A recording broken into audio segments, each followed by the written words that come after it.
Welcome to the League of Legends Champion Spotlight, featuring Irelia, the Will of the Blades. Blade Surge is her first ability. It's a single target blink strike, dealing physical damage and applying on-hit effects.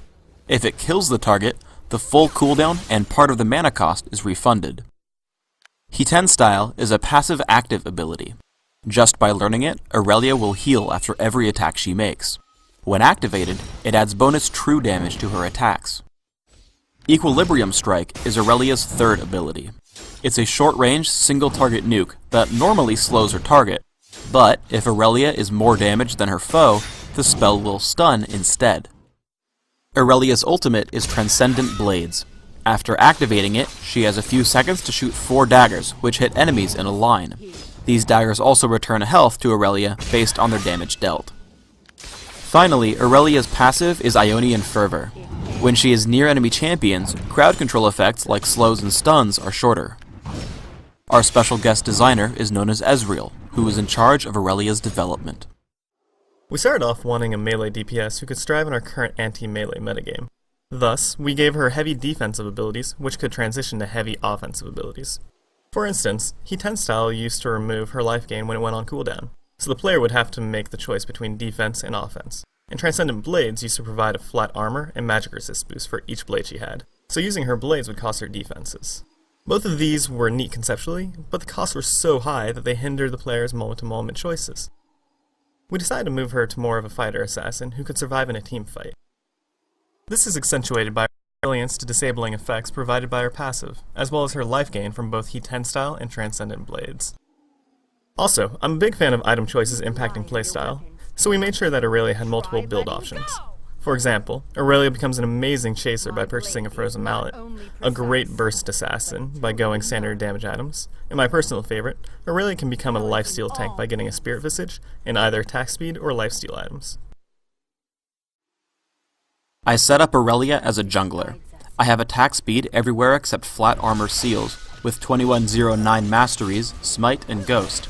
I open up with an Elixir of Fortitude and 5 health potions.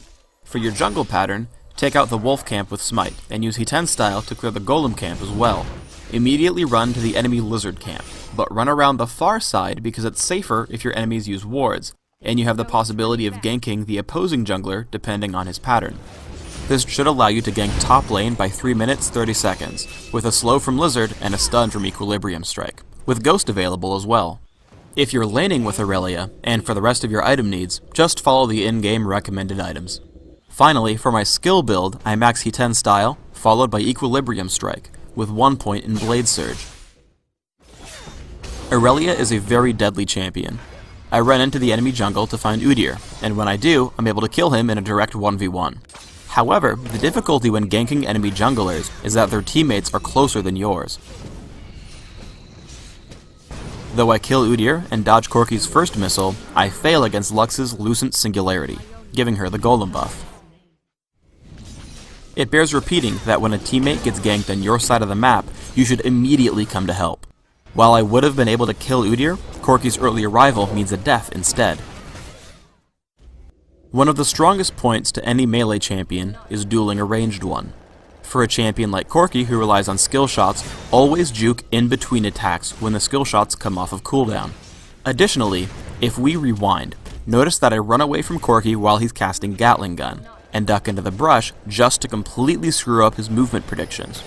Once Valkyrie is down, I know that I can jump on him and crush. Positioning in a teamfight is extremely important. Noticing my teammates grouping up on the ramp, I take the long way around so I can hit the squishy targets and back.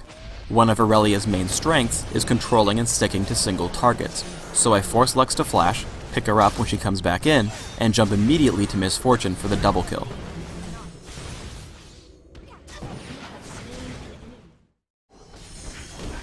Let's show off some more tricks. Blade Surge into an immediate Equilibrium Strike gives me a stun. But the major point is how I move between attacks so that I can be in front of Lux for when she recovers from the stun. Unfortunately, Frozen Mallet Udyr just barely keeps me out of range for the follow-up, but without his help, I could have taken her down even through Light Binding and Lucent Singularity. For those times where you're having trouble sticking to an enemy, Transcendent Blades will come in handy. Because shooting them doesn't affect your movement, it's a great finishing skill. Even though Corky flashes and I'm rooted, I finish him off. And later with Misfortune, I get her after she flashes as well.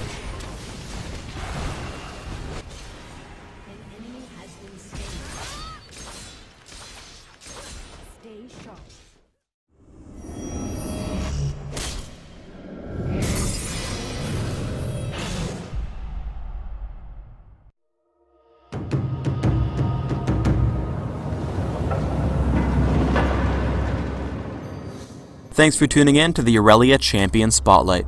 I encourage you to use Irelia against your enemies, because They will not prevail.